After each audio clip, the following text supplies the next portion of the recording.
This chapter is entitled Grandpa Raymond. Chapter 6.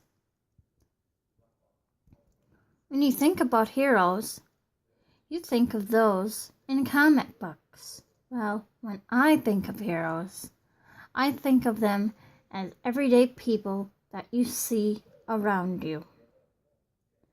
They don't need tights or a cape. What they do, how they have an impact on your life, makes you think of them as a hero. For me, one of my heroes are my Grandpa Raymond, who happens to be my mom's daddy. Grandpa was born on Sunday, July 18th, 1920,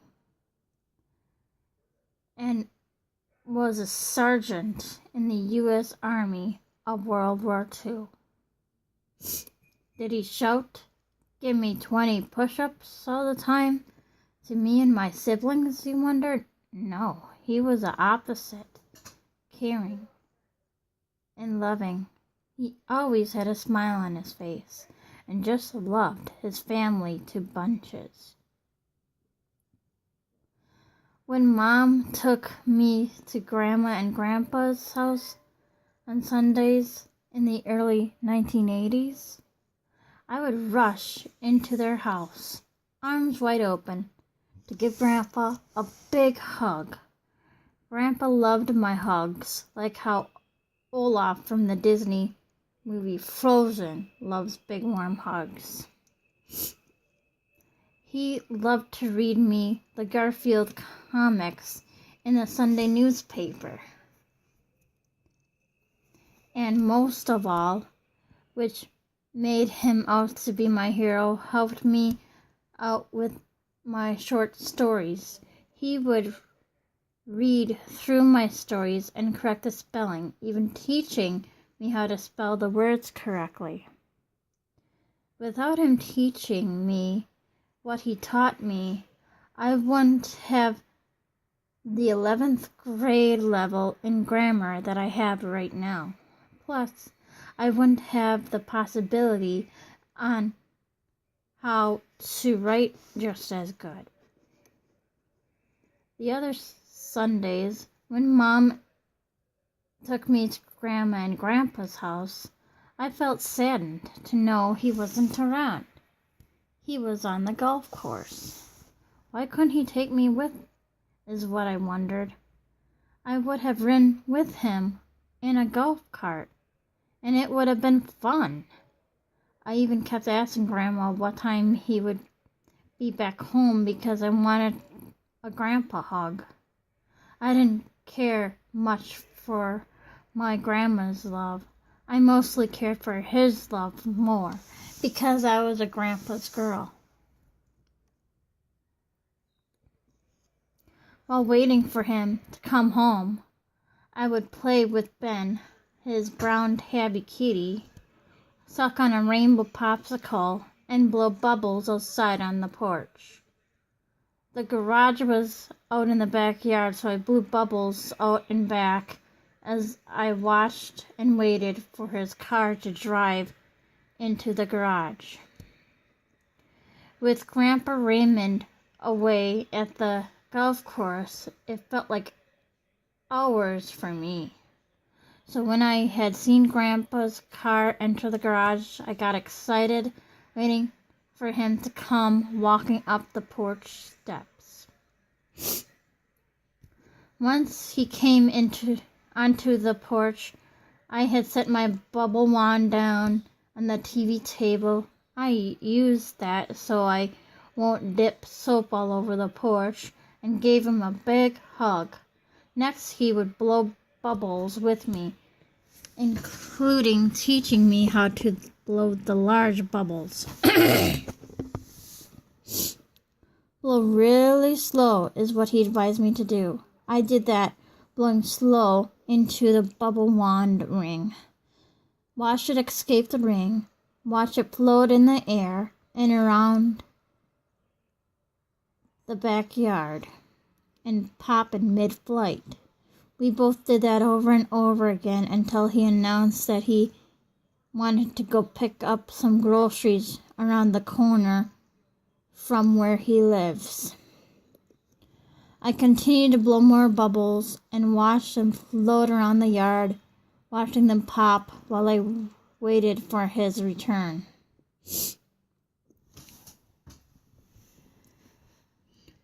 Once he returned, he came home with a loaf of French bread. That's what I remember the most about what he brought home from the groceries, the French bread. He would sit at the kitchen table. He would cut into the loaf and share the cut pieces of French bread to me.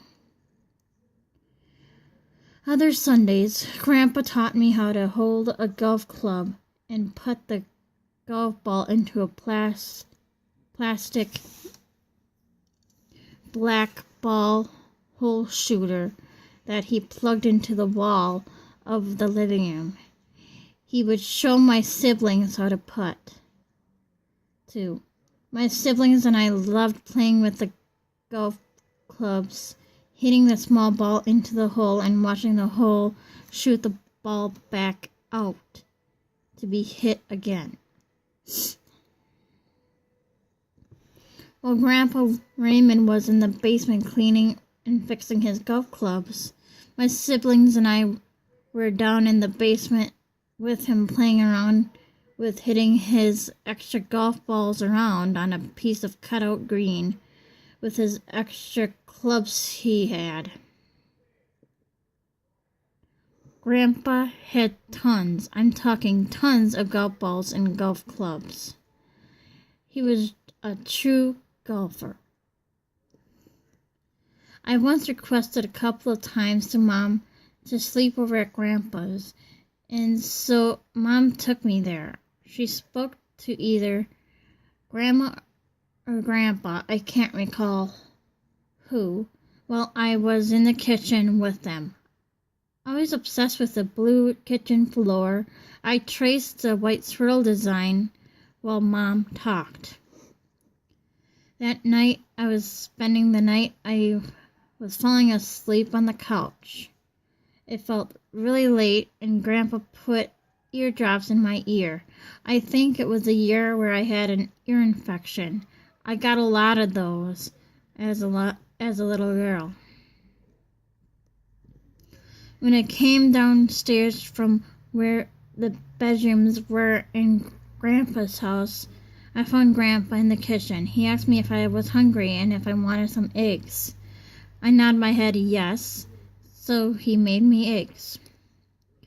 Grandpa Raymond never shown any anger or any hate towards anyone. He was always happy, told jokes, and sometimes broke out into song. I don't recall if this was a birthday party or a holiday, but he and everyone was at my house where I lived in as a little girl. I was in a goofy mood, wanting to play with his hair for some reason, and while he was reading a magazine, I would sit at the edge of the couch behind him and played with his hair, which happened to be sweaty. I recall myself thinking, he's like a troll doll.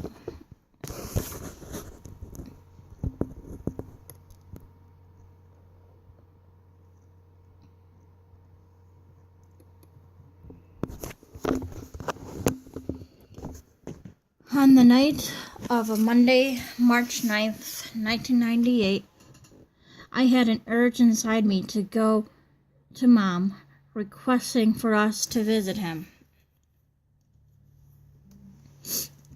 I happened to have backed out on this feeling that was going through me at that moment, telling myself that Mom wouldn't agree to visiting him at 8 o'clock at night, and it was a school night. After all, I was only 16.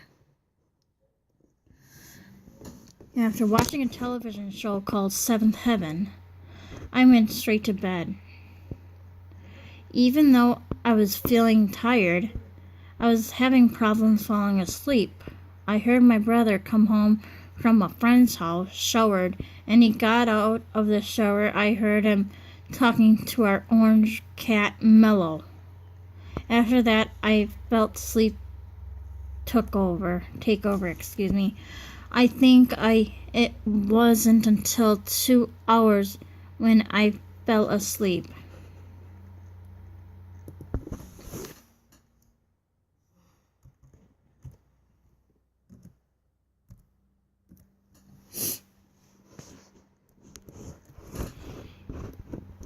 At first I dreamt of nothing, and then something came to me out of nowhere. I can't really explain this dream, but I remember it like it took place just yesterday. What the dream was like. It was a dream of his death. He was telling me where he was, kitchen. And the thing that was wrong in the dream was I couldn't see anything. It was like I was blind, and that is what made me feel panicked.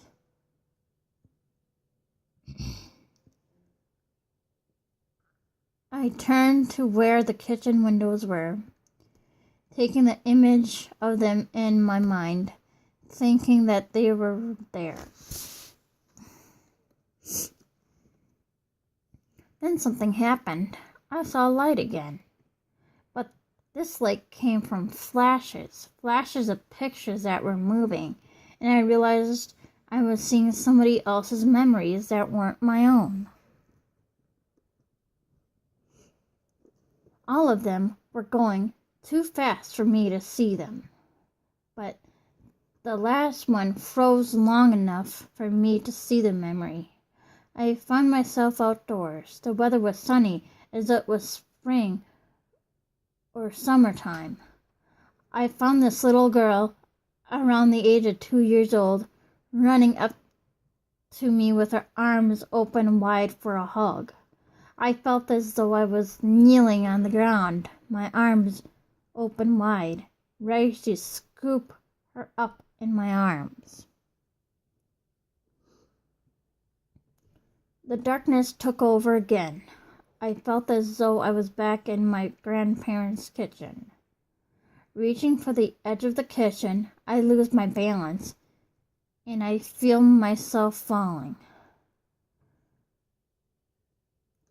Not being able to catch myself, I fall down on the floor. I see a white swirl design and something silver at once.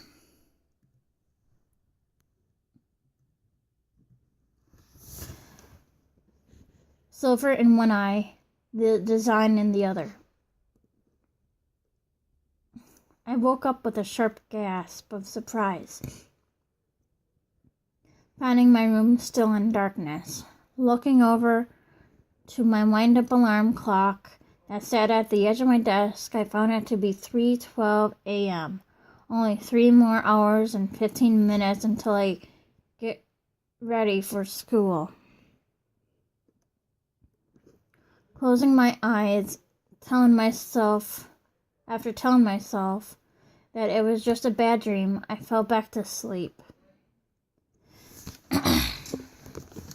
On the morning of March 10th, 1998, I woke